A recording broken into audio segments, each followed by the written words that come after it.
Hello, everybody. This episode is brought to you by absolutely nobody because it's my first serious YouTube video. And I don't even know if serious is the right word to use here. The right word to use might be amateur, like my favorite porn. First of all, if you read the title to this YouTube video, you know that it's about morning sickness. I just want to shout you out. If you're watching this in your first trimester of pregnancy, I would like to stand with you in solidarity. My first trimester of pregnancy was the worst time of my life. And I'm including when I got mono. I should mention, I got mono from my boyfriend who was cheating on me with a girl that got mono. This was 10 years ago, and you know what? They got married. But I digress. My first trimester of pregnancy was both emotionally damaging and physically fucked up. I don't understand how I was so ill prepared for this. All I can say is that it absolutely knocked me out. Moved in with my parents because my husband was working and I had to take a medical leave of absence from work. I couldn't walk my dog, couldn't look at my phone. I just stared at different walls. I'd like to just make a disclaimer right now. I didn't have HG. I wasn't like throwing up 24/7 like some people are. I just had what I would describe as pretty debilitating 24/7 nausea. Also left me dizzy and exhausted. Another stressful part about this whole thing is that I was kind of waiting for that magic number. Like everybody was going like 14 weeks, whatever, 12 weeks. Like I did not feel functional until 18-ish weeks. 14 weeks was actually randomly my worst week. So the joke was on me. Just know if you're watching this, it's probably because it's really bad for you too, and you're probably surprised. I know I was. No one in my family has had morning sickness. I heard they just found out it's a genetic thing too, which pisses me off. Make a vaccine for that. I'm saying vaccine because they did say that it could be an mRNA thing and whatever. I don't know shit about vaccines, but you got your shit together for COVID in 20 seconds. Not to get political. Why can't they fix morning sickness? That is a serious condition that half the population goes through. Anyway, I'm not a scientist, so that's not why I'm here. I'm here to tell you some things that worked for me. And when I say worked for me, I mean didn't really work at all, but helped, I guess. The real thing that you need to do, I guess I'm telling you right now, if you're like a granola person or like a natural wellness chick, power to you. This is not the channel for you. Not that this is a health channel anyway. I'm not going to be talking about pregnancy the whole time, but the first thing I would recommend doing is getting on drugs. I waited too long, like many other women. Many women are like, oh, this'll pass, this'll pass. Let me tell you something. 12 weeks, if it lasted 12 weeks, it doesn't. It lasts longer for some people. Some people it lasts their whole pregnancy, is already long enough to maybe not want to live like that. In a fucking week. What am I doing nauseous like this for a week? Anyway, so I would recommend getting on whatever your doctor will give you. My doctor first gave me diclectin, which apparently if you're in the US, you have vitamin B6 and Unisum, and apparently that's the same thing as diclectin. I will say diclectin did dick all for me, except make me stoned, dizzy. That's what you want to be when you're nauseous, violently dizzy. Needless to say, I upgraded to Zofran. Lots of people will say that Zofran is a life-saving medication for them. I know a lot of girls with HG who said that it was like night and day. It made me functional enough to attend my sister-in-law's wedding for an hour. It didn't take everything away, but I was not nearly as bad. Be aware that if you are taking Zofran, you will not shit. Gotta start taking magnesium if you're doing that. Anyway, that's my first piece of advice. That has nothing to do with what I'm actually talking about. I'm gonna go through some of the things that I would say maybe helped me during morning sickness and some tips and tricks to mitigate horrifying experience that we call the miracle of pregnancy. So far, I've hated it. All right, let's start out quickly with what doesn't work. I have bought every type of C-band you can imagine. I have got the ones that are $130 that electrocute you every 5 seconds. They do nothing. I'm so sorry. Some people might say they do something, and I seriously question that. And what's funny is I do believe in acupuncture. Unfortunately, my experience was that acupressure bands and C-bands did nothing at all for this other than electrocute me regularly. Something that did work is mint peppermint oil. Fighting nausea is all about training your brain to not think about the thing that made you nauseous. Great way to do that, cover yourself in some sort of like minty oil. I would switch between mint and eucalyptus. Nothing too fragrant. Well, no, it was extremely fragrant. Nothing too floral. No lavender. No. In the same vein of tricking your brain, if you get hungry for something and the thing you're hungry for is a little bit crazy, don't eat it because your brain will switch on you. For example, if you think you want, and I'm so sorry if you're nauseous right now, but if you think you want eggs, you don't. Don't even fucking try it. Just have toast. Even though, let's be real, toast actually makes you nauseous. If you eat enough toast Joe's gonna make you sick. But yeah, like anytime you think, oh, perhaps I'll experiment with, you know, for example, again, I'm so sorry, an onion. Don't do it. Your brain will think about that onion forever. And that's your night now, and you fucked up, and there's no saving you. So sorry. Things you can eat. And I've never heard a pregnant woman say anything bad about the following things. Cold apples. Cold apples, okay? I was suckling down cold apples. Call me Adam or Eve, because I was taking bites out of cold ass apples. It was an apple, right? I didn't read the Bible. Cold mango. Oh my God. Mango's not always in season, but damn, when it is, it hits. Sometimes I would just take fruits, put them in the freezer, and then put them in a food processor. So it was like fruit ice cream. And that, like, I could always eat. Like frozen banana, bomb. Strawberry, the best. I would also go to Booster Juice and just get a passion fruit, or no, not passion fruit, that's disgusting.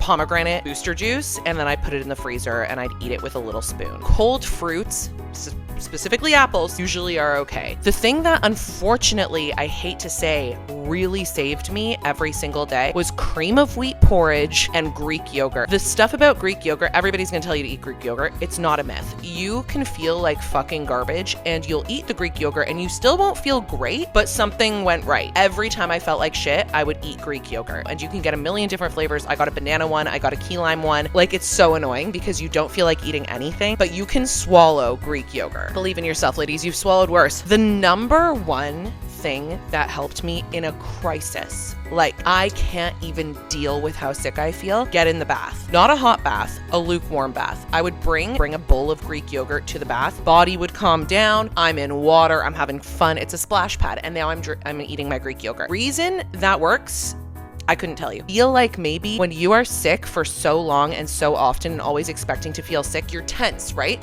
I felt like the whole time I like couldn't chill. Like I just couldn't, like this whole area was so like gag reflex on fucking 10. So I just felt like I couldn't relax. So getting in the bath, I think relaxed my gag reflex, relaxed all these tense muscles in here. And then I'd eat some yogurt and then I'd get out of the bath and get into bed and play solitaire. I'm not going to recommend you play as much solitaire as I played because after a certain point, solitaire will make you extremely nauseous. And I learned that the hard way. Solitaire, hate to keep talking about it, but even if you change the background color, which is bright green, it still doesn't help. You will feel like shit. There was nothing else for me to do. I was getting so bored. I'm like, I'm gonna get like dementia if I keep using my brain this little. Like, don't do it. Don't do it. Unless you want to get really good at it. Okay, this one's actually true. Lie on your left side. Heartburn and nausea are sick little cousins that like to fuck around and play together. The thing about lying on your left side prevents acid reflux, in turn could potentially make your nausea better. So I was exclusively lying on my left side like a little beached whale. Get fresh air. And if it's fucking hot out where you live, don't go outside. Heat and nausea, cold and nausea, Now I'm gonna get into some things that I bought that actually did make me feel better. Number one, I got a prenatal that is only 1 pill a day. I was on these crazy expensive bougie ass prenatals that had me taking like 2 to 4 pills a day. I switched between a couple. I was just like, this is fucking crazy. Like it got to a point where I was like, maybe I don't take these. And there were many nights where I just full on skipped my prenatals because I was like, I can't tell what's making me feel sicker. I feel like maybe taking 1 million pills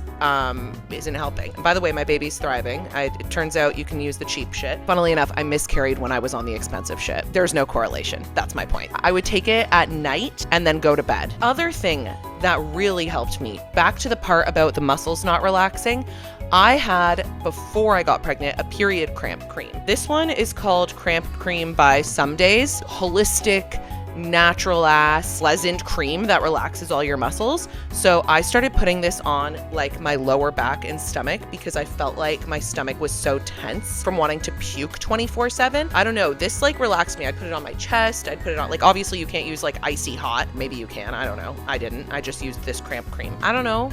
It helped me. Me. This one's important. Invest in a moo-moo. When you are nauseous, you cannot have things touching your stomach. You cannot have things wrapped around, like even these sweatpants, these are my husband's sweatpants, which are pretty big. Even these sweatpants I wouldn't really fuck with during that time. I was exclusively wearing massive t-shirts, underwear that went below the bump, which I didn't even have yet, but I couldn't have anything touching my stomach. Sometimes even my sports bras would make me feel sick because they'd be pressing in here. Your tits are getting bigger. You feel like a fucking animal. I recommend getting into loose clothing. And actually the last thing I bought is in my freezer because this is going to be huge. Hold on.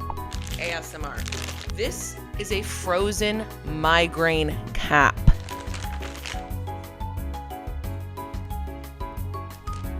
Fuck yeah.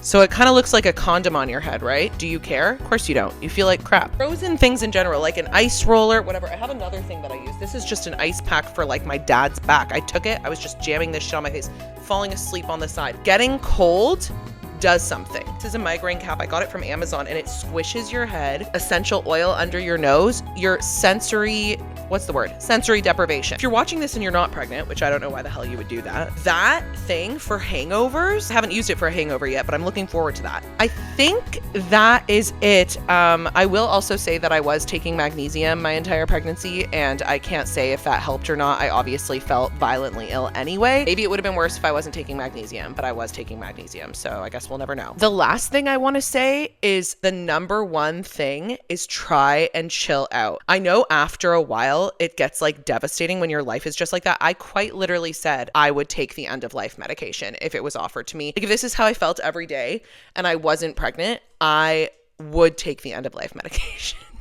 That's the level of despair I was in, trying to calm down, create a Zen environment, play like, I don't know, spa music, smell your little mints, calm your body down, because when your body is stressed, everything's worse. And when you're tired, everything is worse. So just get whatever rest you can get during the day and relax. And actually, I have one more thing to say. There have been mixed reviews in the medical community about water. Some people say when you're drinking water, you feel worse. Like if you chug a bunch of water, you feel worse. Unfortunately, drinking water when you're pregnant is like the only thing that's sick. Everything else sucks. Can't drink, can't hit a vape, can't have a freaking cold cut, but you can have water and water just like slaps. Water slaps when you're pregnant. Can we all agree? Water slaps. God's elixir, nature's elixir. Us pregos love it. But a lot of people, and including my OB, told me just sip electrolyte drinks. People think that water helps them and it actually makes them feel worse. And if you even like look up pregnancy tips, I've seen multiple people be like, don't drink too much water. And I guess the same kind of applies when you're hungover, because let's be real, it's kind of like a similar feeling. It's like you don't want to chug a lot of water. You're actually better off probably getting like an electrolyte drink like Liquid IV or something and sipping it, and then find a flavor that you can tolerate. Fill it with ice. I'm all about cold. I don't know who the fuck is nauseous drinking room temperature water, but get your vitals checked because you got more wrong with you than morning sickness. Something's wrong up here. Okay, well, I think that was a great first YouTube video. Am I wrong or am I right? This channel, I want to feature some pregnancy stuff because I can't really talk about it on TikTok without losing every follower I have, because people still want me to talk about guys I slept with when I was fucking 18. I'm gonna have a few more pregnancy videos on here. I want to talk about things I did to actually get pregnant after my miscarriage, coping mechanisms through that anxious time. But yeah, thanks for watching. I'm like so pumped to be on YouTube. I love YouTube. YouTube's my favorite medium. I don't know what the hell took me so long to get here. It's just like, oh my God, TikTok's so easy, or short form videos are so easy. And then you get on here and you're like, what the frick do I do? This seems like a lot of work. Anyway, that is the end of the video. Thanks so much for watching, guys. If you liked this video, please like and subscribe and share it with your friends or whatever the heck you do on this platform. I'm so happy to be here making videos, and feel free to comment below any other tips you think helped you with your morning sickness. My sign off here is, if you think morning sickness is the worst thing ever, you're right. I'm here to validate you. It's horrible. Okay. Glad we talked that out. Love you.